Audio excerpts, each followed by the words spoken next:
European Union, very friendly. They rip us off. It's so pathetic. 39%, we're going to charge them 20%, so we're charging them essentially half. They charge us, we charge them less. So how can anybody be upset? They will be, because we never charge anybody anything. But now we're going to charge. President Trump declares Liberation Day for the United States, and this is a trade war. Well, who's going to take the most casualties? Yes, they're controversial, but they're working, and I think they have the promise to work long-term, too. The White House says Elon Musk will finish his work with DOGE, but he'll leave as planned in May.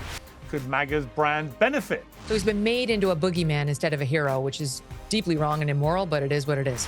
Hooters goes bankrupt after 40 years. Is that a victory for women or for woke? There's the leftist messaging of you're shamed as some sort of a pervert if you want to see saucy girls with the breasts and the shorts, whereas that's totally normal. That should not be. That's how civilization continues. For a blistering verdict, as always, on all this and more, I'm delighted to be joined by the host of the Megyn Kelly Show on YouTube and SiriusXM, Megyn Kelly. Megyn, how are you? I'm great, Piers. I just got back from my shift at Hooters, so I'm glad we made the time for each other. Well, it is Liberation Day, after all, as we're talking. Let's talk about this, first of all, because there's no doubt the pace of what Trump has been doing in the last 10 weeks since becoming president again has been absolutely frenetic. Some of it is obvious, quick and demonstrable victories, as in the southern border and what's going on there, and the way he's arrested the tide of illegal migrants coming over the border. Stuff like the tariffs is bemusing to many people because they don't see any immediate benefit. What they see is turmoil in the markets. They see the economy beginning to flounder, inflation poking up again. Trump says, be patient and the rewards will come. What do you make of it? All of which tells me he really believes in it. Because the one thing Trump carefully guarded in his first term was the economy. And he would brag about the stock market at every turn. I mean, that was the one thing he knew he had to keep in order to win re-election. And he was fierce about it. And this time he sees the pain that's coming and he's owning it. I mean, he's saying, you're going to have some short-term pain. Please stay with me. Just hold tight, because long-term, this is going to work out for us. So, and that doesn't surprise me. You know, Trump has a lifetime as a Democrat. He's not really a Republican. He ran as one and they put him in as one, but he's got a lot of Democrat ideals. He's very friendly with the union and labor groups. And I think this will be somewhat popular with some of these working class guys who feel like all their jobs were shipped overseas. We buy German and Japanese cars, and that's it. We no longer make in America. We allow Germany to sell all of its cars over here. We don't get to sell our cars over there. Japan, same, makes it like the regulation's so hard that American cars can't be sold there, but they're sold everywhere here, and it feels unfair. So it speaks to something that I think Americans already know on a certain base level. And then you look at like the tariffs he's doing on Canada and Mexico. The New York Times did an in-depth feature on how Trump's tariffs on Mexico have already all but eliminated the fentanyl labs down in Mexico, because finally Sheinbaum is afraid of Trump. And she understands the penalties will only get worse if she doesn't clean up the fentanyl labs. So now good luck finding one down there. That's the #1 killer of young people in America, fentanyl ODs. So yes, they're controversial, but they're working. And I think they have the promise to work long-term too. As a lawyer, how concerned are you about due process? And in particular, for example, no one's got a problem with him kicking out serious criminal gang members, but there do seem to be some people, and we don't know probably enough to be factually certain about this because there's arguments on both sides, but some people seem to be slipping through the cracks here. Are you concerned that in the rush to enforce some of this stuff, due process is getting slightly trampled? Does that concern you? Not really. I see this as all the Democrats making. First and foremost, they opened the floodgates. We had between 10 and 20 million illegals flood this country under Joe Biden. And now desperate measures are required. And that is why Trump is doing what he's doing. And he doesn't get any credit for shutting the border. I mean, we had hundreds of thousands crossing the border under Joe Biden every month. Now we have none. Now we have like maybe 7,000. which, I mean, we're never going to be able to tighten it entirely. And that's all thanks to President Trump and his executive order. So he has closed the border and stopped the flow. And now he's trying to deport those who took advantage of us under the Joe Biden asleep years. And yeah, there are going to be some small mistakes. I don't really care. I have to say, like, I have very little empathy for these illegals who broke our laws to come into our country and take advantage of our good hearts by getting on Medicaid and Medicare where they could, by getting Social Security numbers and then voting, which we've seen now thanks to Elon and DOGE, they've been doing, some of them. And so the ones who I do, the only piece of the Trump deportation program that I do have some concerns about, and I need to research more, Piers, is I don't get why we get to put them in jail in El Salvador. I'm 100% fine with flights to Colombia and flights to El Salvador for that matter too. But if they haven't been adjudicated a criminal in a court of law, as opposed to just somebody who overstayed or came in illegally, normally the resolution is you're deported for that, not you go to prison. I have to figure out what's the legal basis for locking them up.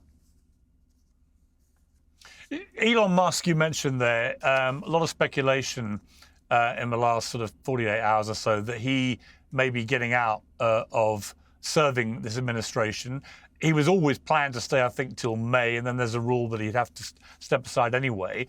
But you can see a lot of targeting of Musk where people have gone after Tesla, the very people that used to support him, you know, the sort of woke left who saw him as their hero, their savior, their green energy king, their climate change guy. And now they're torching and petrol bombing all his cars because he changed his political allegiance.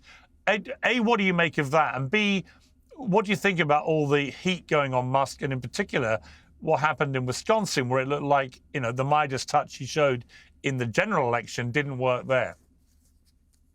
Yeah, he's a special government employee, which means you're allowed to stay for 130 days, but you could be renewed. You either have to leave or you can be renewed. Joe Biden did this with the terrible Anita Dunn. This is the woman who is a comms expert who decided she'd run some Me Too type organization called Time's Up, and she would help any woman who was accusing a Republican. Any woman at all, so long as they were accusing a Republican. But when you had the Tara Reids of the world who came in to say Joe Biden did something to me, she didn't know your name from nothing. So she's a bad person. Anyway, she was a special government employee, and they kept renewing her 130. So he could stay if he wanted to, and if Trump wanted him to. I believe Trump could probably use Elon's tenure longer. But look, Elon has been taking all the flack. He's been sort of the main fall guy for the Trump administration's big, bold moves. And he took on the most controversial piece of it, you know, cutting jobs in the federal government and cutting departments and cutting pet projects of the left and all the money going to NGOs. And the press coverage of him has been uniformly bad, so nasty. And there are actually very few, even on the right, who are defending him other than in the digital lane, you know, where we are. But like the Wall Street Journal, they're not doing it. The right wing, like the Fox News, is occasionally. But he doesn't really have much defense. So he's been taking fire for Trump. I mean, you could argue that Trump's higher approval rating is as a result of Elon taking most of the barbs. But the other thing is, you know, to be fair, Elon doesn't, I like the guy and I think he's a genius and we're really lucky to have him, but he doesn't have the natural charm that Donald Trump has. And so while controversial, you know, Trump can charm you, as you know. And Elon, already people resent him because he's a billionaire. Then they resent him because he got political, at least everybody who's left of center. And he doesn't have the ability to smooth it over very quickly and easily with the velvet tongue, the way Trump can, you know, and with humor, the way Trump can. So I think he's come up against that. And then the left has found their boogeyman. You would have thought that Wisconsin State Supreme Court judge who just won, that Democrat, was running directly against Elon Musk and there was no Republican opponent. All the ads out there made it all about him. And that was very effective. So he's been made into a boogeyman instead of a hero, which is deeply wrong and immoral, but it is what it is. It's interesting you talk about Trump's charm, because I see that a lot with him, and I know you have too. Bill Maher went up to the White House. What I was struck by, I'll play a clip from Kid Rock first, and then tell you what I was struck by afterwards. Let's watch this. It could not have been better. Everyone was so surprised, so pleasant. The most shocking thing to me was, you know, Bill's obviously a very big liberal, been very hard on the president, but he's donated a lot of money to other politicians. You know, you've had Biden, Clinton, Obama, everybody. He had never been to the White House, and the president was so gracious. He took us up to the private residence. We saw the Gettysburg Address in the Lincoln bedroom, and I was like, "You've never been here, Bill?" And I was like, "How about this, President Trump, you know, extending this olive branch," and we talked about things we had in common, you know, ending wokeness, you know, securing the border, the president was asking him what he thought about policy, going on with Iran and Israel and things. It just it blew my mind. Now, I really wish I'd been at that dinner, because the idea of Kid Rock, Dana White, Donald Trump, Bill Maher, that's a fun dinner. But secondly, it's interesting that Maher deliberately went there knowing he would piss off all the wokies, and they're pissed off for bending the knee to Trump. The MAGA crowd are pissed off because they don't think the president should be entertaining dinner at the White House with a man who once said he'd donate $5 million to a charity if Trump could prove he wasn't the spawn of his mother having sex with an orangutan. So on all sides, Bill Maher was copping it, as he knew he would, but he still went. And the thing that really struck me, Megyn, was he'd been a big donor to, I think, to Biden, to Obama, to the Clintons and others. He'd never been to the White House before. It took Donald Trump to invite him there, and despite the fact that every week on his show, Bill Maher hammers him. What did you think of it? Yeah. I mean, as you and I both know, Trump is quick to make up with the people he's irritated with, as long as you show him good humor and good grace. As long as you don't hold a grudge, he doesn't hold a grudge. Yeah. I mean, I think we can both speak to that personally. And I think the same is true with Bill Maher. Trump is better at it than anyone. So the question was really, is Bill Maher any good at it? Will Bill Maher be able to go in there and be nice to Trump? And I'd love to hear more about Bill's own experience. He says he'll speak to it on his show this Friday.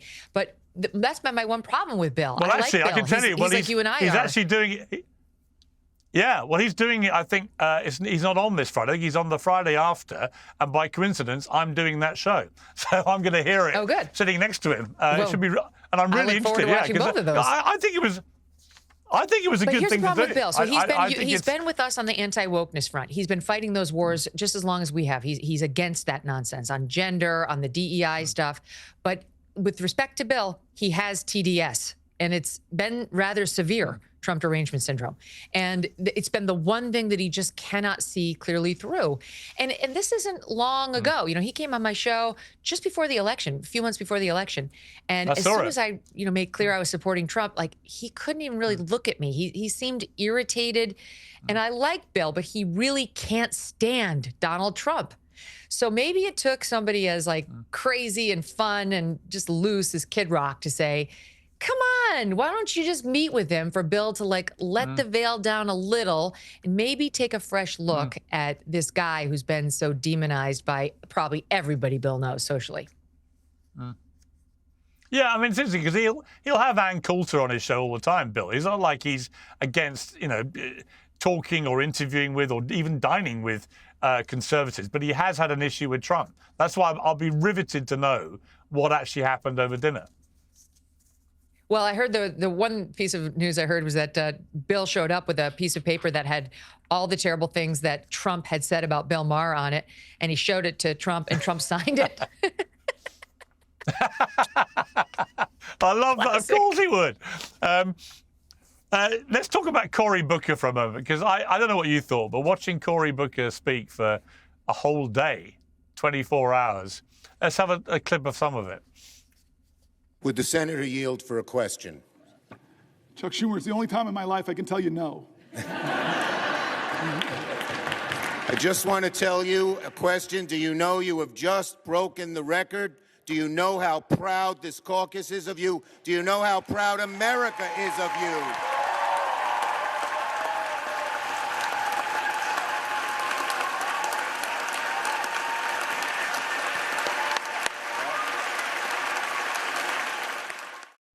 Now, part of me was like, what a lot of pointless. Yeah, I know. And part of it is very irritating. I completely get that. But was there also a slight method to his madness? Are the Democrats looking for somebody, anyone, who can at least show a bit of fight? And did he do that for their side, do you think? Fight against what? Do you have any idea what he was protesting? No. Me neither. Not a clue. It's been covered ubiquitously. Other than Nobody knows. Trump's terrible. He's anti-Trump. Got it. Okay. Like, so it was totally ineffective. Yeah. He's not even filibustering anything. It's not like Trump's got his big initiative he's pushing through right now. And, you know, there's only one way for the Democrats to stop it, and that's the filibuster. And Cory Booker was going to take the L.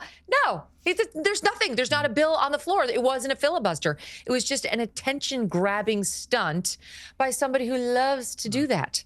I mean, during the Brett Kavanaugh confirmation hearings, our Supreme Court justice, he went out there and tried to stop him too, and actually said, "This is my I am Spartacus moment." And everyone mocked him, like, no, Spartacus doesn't say this is my I am Spartacus moment, and love me. And that's what Cory Booker's been doing from the beginning, trying to get some sort of attention. And for what? For nothing. That's what the Democrat Party is doing right now. It's darts at the board, darts at the board. You know, Tim Walz is out there holding town halls now. Why? You lost. No one wants to hear more from you. There's no party leader. They're listless. You've got all these Democratic governors over here, from Connecticut to Michigan to Maryland, at least 2 out of 3 on the short list for Dem nominee next time around, saying, I'm going to be the one to pay attention to young boys and men. I understand we have a problem with these guys. And what are they doing, Piers? They're going to create initiatives for them to get into teaching. Like, oh my God, not it. Why don't you start by getting rid of your absurd DEI programs, in which you demonize boys and white boys in particular? Like, let's start there. Let's get rid of, Women's History Month and Gay History Month and Pride Month. Even my son, who happens to be white, was like, why do the gays get a month and the veterans only get a day? I'm like, yes, good question. I know. There's so much wrong, right, with the way they're doing it. It has nothing to do with the lack of male teachers in the K through 12. That'd be nice, but that's a bonus. It's not. They don't know what they're doing. That's my point.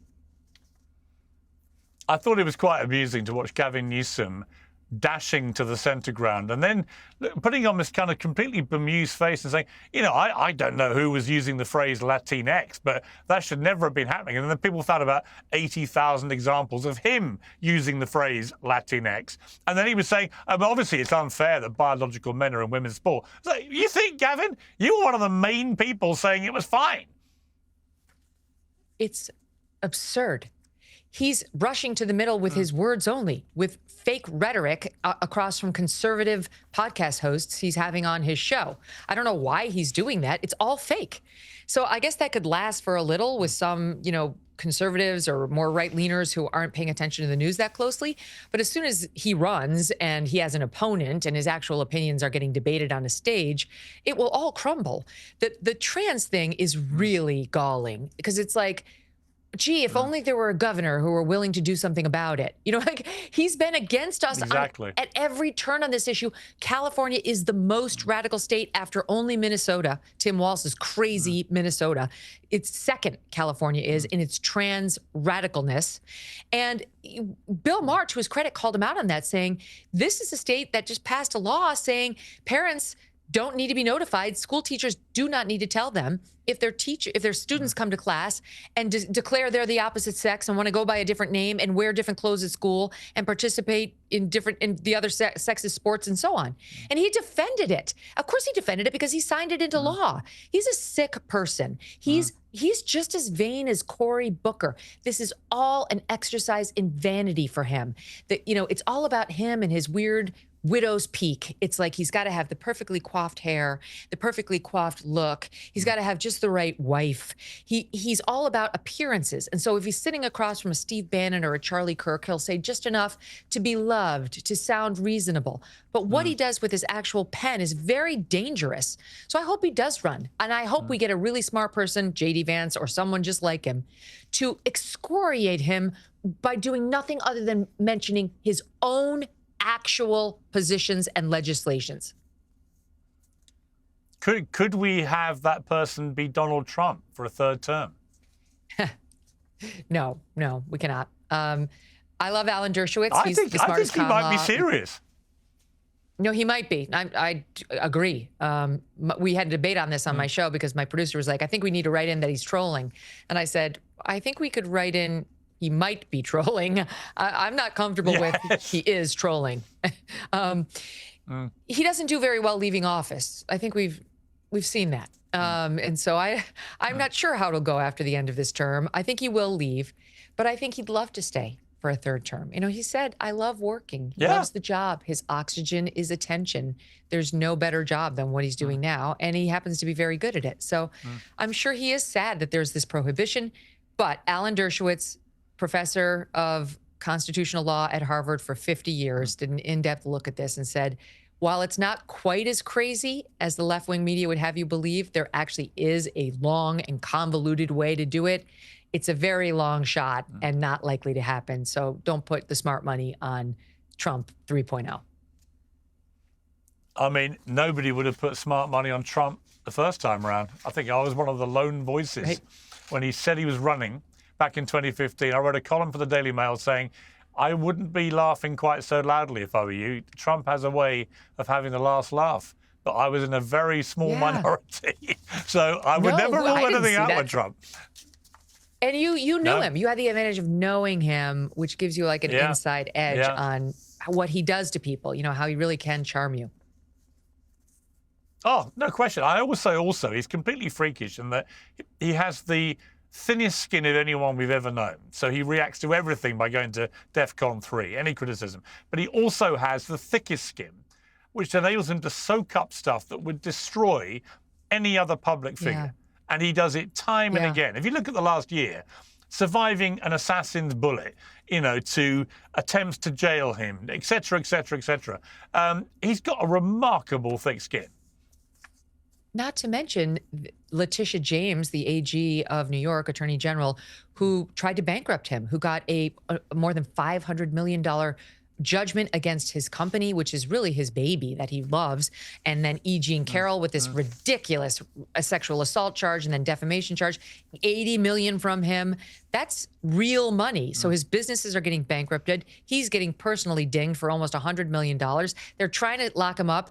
And he never doubted it. He never had doubted his ability to win those cases eventually, to keep himself out of jail, all while running for the most important, biggest job in the world. And he did it. You know, when he was young, he went to the church of Norman Vincent Peale, who wrote The Power of Positive Thinking. And if you read that book, you will understand Trump very well, because he just doesn't ever believe negative words about him or that negative things are going to happen to him. He's just always optimistic about him. And if you look at him as a citizen, all I could think was, that could be very useful for us. You know, if that sort of optimism and never say die attitude is unleashed on the United States of America, where could we go? What great things could happen? I agree. And I think when he punched the air and said, fight, fight, fight, when he got shot, that probably won him the election right then and there, because people, whether they liked him or not, you could not watch that and not conclude that guy had unbelievable personal courage in that moment. It was incredible. Let's talk about Hooters, Megyn. Hooters has gone bust. They're going to carry on using the same name. But what do we make it? Is this some great seminal moment for feminism or for the future of women being able to take their cleavages out in bars? What are we reading into this? I think it's sad. I mean, it's going back into the control, I guess, of the original owners. And I guess once it was farmed out to all these big conglomerates, you know, these corporate owners, they just started doing like, they got a little raunchier, which didn't help it. I understand where they were going. They were like, let's lean in. But the new plan in the hands of the new owners is let's make it family friendly, because it was actually kind of family friendly originally. Yes, they had the saucy girls, but they tried to get families to go in there. But here's the bottom line. I think it's sad because the bread and butter of Hooters was always young guys, you know, who'd go in there and have a beer and have some wings and, you know, look at the beautiful girls and watch a game on the screen. That's fine. That's good. That's called being a red-blooded American male. That's been killed slowly but surely over the past 10, 20 years by leftist policies and messaging, back to what we were discussing before. And not just that, though. I mean, the iPhone, right? And the Bowling Alone book, you know, where we're retreating internally as a society. We are across the pond. You are. It's something that's happening society-wide, where we're losing our connection with one another. And so young guys are not going out to really any bar right now and looking at pretty girls and having beers and watching sports. They're like picking up the phone, looking at it there, having a more isolated experience. And it's sad. And And then on top of that, though, there's the leftist messaging of you're shamed as some sort of a pervert if you want to see saucy girls with the breasts and the shorts, whereas that's totally normal. That should not be. That's how civilization continues. No man should be shamed out of thinking that's an attractive thing to do or a fun thing to do with his buddies. And the more we do that to young men of like child producing, peak ages when they're across from women at that age, the more trouble we're in. So we should be celebrating it.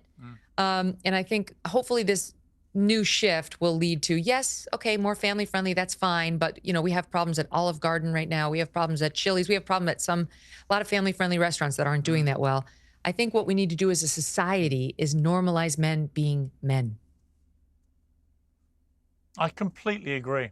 Completely agree. The best description I had of the woke brigade was a woman came up to me, 80-year-old Australian lady came up to me in London, and she said, Piers, the trouble with the wokies is they suck all the joy out of life. And I thought, what a perfect description for what the woke brigade do. If there's something that's bringing people joy, they want to cancel it. They're the most puritanical people on God's earth, aren't they? That's it just so sucks well the said. joy out of life. So unfun. They ran around for 10 years getting little like tostada food trucks canceled because they were owned by somebody who's white, right? Cultural appropriation, or you served like some rice that came from the wrong country and that you weren't born in, so you're canceled. And we went along with it. As a society, we allowed this stuff to happen. You're right. Their life motto is, we're miserable and we want you to be too. Well, let's end on a. It's a sad note, but it celebrates somebody who was in one of my all-time favorite movies. In fact, including the sequel, Top Gun. Val Kilmer has died at 65. Top Gun, to me, I was so happy with the sequel because unlike so many sequels in Hollywood, where they take the original, which everybody loved, and they ruin it by diluting it all or making it all woke or whatever it may be, or go the full Disney route. Instead, they kept it absolutely true to the first one. And there was an incredibly poignant moment where Val Kilmer, his character Iceman, with Tom Cruise, character Maverick, both now older guys, obviously, and they have this really poignant thing, because the really poignant bit was that Val Kilmer was dying when they did it. And he dies in the movie, and it was just bringing the whole thing of real life and the movies together. But what did you think of Val Kilmer? What was your favorite Val Kilmer film? How great an actor do you think he was? Oh, I thought he was incredibly talented. He was truly great. And Top Gun was my favorite as well, because that was his, he had done some funny comedies where he was more of a meathead. And then he shows up in Top Gun looking completely different and, hot and amazing. And he was cool. Iceman, it was just, you're like, holy. And he's across from Tom Cruise, which that elevates him even more. And he just played that role perfectly. A lot of guys like the Tombstone role, but I like the Top Gun role. And, he had his life troubles. It's like you saw him go from that chiseled Iceman jet fighter to somebody who was definitely overweight and like sweaty and struggling. And he wound up owning all of that, which just made him much more human. You sometimes forget there's a real human being behind these images. And, he's gone too soon, Piers. I was thinking about it today, like 65, that's young. That's too young to go. And all of his Hollywood success and the accolades and the fans, they don't save you, when your number's up. I was thinking about it more, closer to home here, because I watch The Real Housewives of Beverly Hills from time to time. And one of the characters on the women on that show is named Teddy Mellencamp. She's the daughter of John Mellencamp, the singer. And she's got stage 4 melanoma. The cancer's all over her now. Multiple brain tumors and lung tumors now. She's got 3 young kids, like single digits.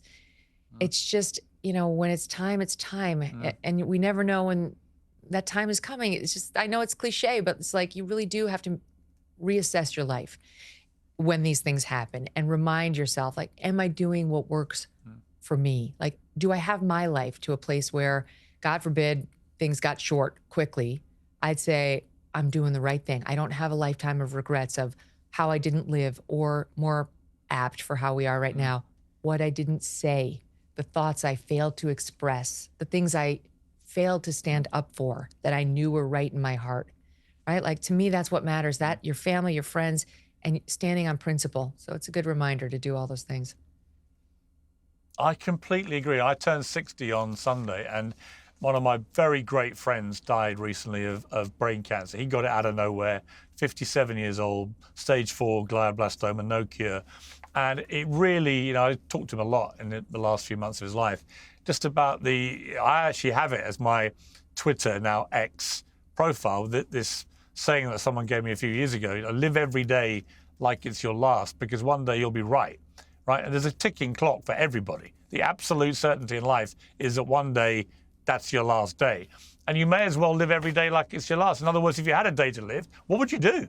You wouldn't sit on the sofa on your phone watching telly. You'd get out and do stuff. You'd travel the world. You'd meet interesting people. You'd do fun things. You'd take risks. You would do all the things that you maybe just in the comfort of life, you don't really push yourself into doing. But when you know someone who has life taken from them very quickly, and they were looking forward to leading 20, 30 years more, if that doesn't focus your mind to do what you've just described, I don't know what would. Yeah. By the way, you took off the peacock one? Wasn't it you had something about a peacock as your old tagline. I don't remember what it was, but I remember finding it amusing. I'll have to go back. It was, one day, actually, it might still be there. It's, my grandmother, one day you'll cock of the walk. One day you're the cock of the walk, the next you're a feather duster. And so I used to love that. She used to draw it for me. Literally a cockerel, all full of itself, preening around like that. And then the next minute, you're the feathers, and you've been turned into a feather duster. And, that's she always, good too, because she always it's said important it to me. To stay humble. Yeah. Well, she said it to me in good times and bad. And she was like, whenever I was getting a bit too big for my boots, she'd send me a little drawing and said, remember, cock of the walk, feather duster. In other words, don't get too carried away, because life. That's right. She'd had a real roller coaster life to her 90s. So yeah, I think they're both good matches. Oh no! I'm a big believer in that, and I also feel like if you get too ahead of yourself on that, life will send you a little reminder that, what your grandma said. I'll just give you a quick one, real quick. Somebody came up to me at the inauguration. They were like, "Oh my God, Megyn Kelly!" Blah, blah, blah. And they didn't say my name. In fact, they were just like paying me a lot of attention. Can I have your autograph? Can I have a picture? Sure. And I was like, I must be something special. This guy went nuts for me. And then he's walking away. He goes, "I can't believe I just met Carrie Underwood." What?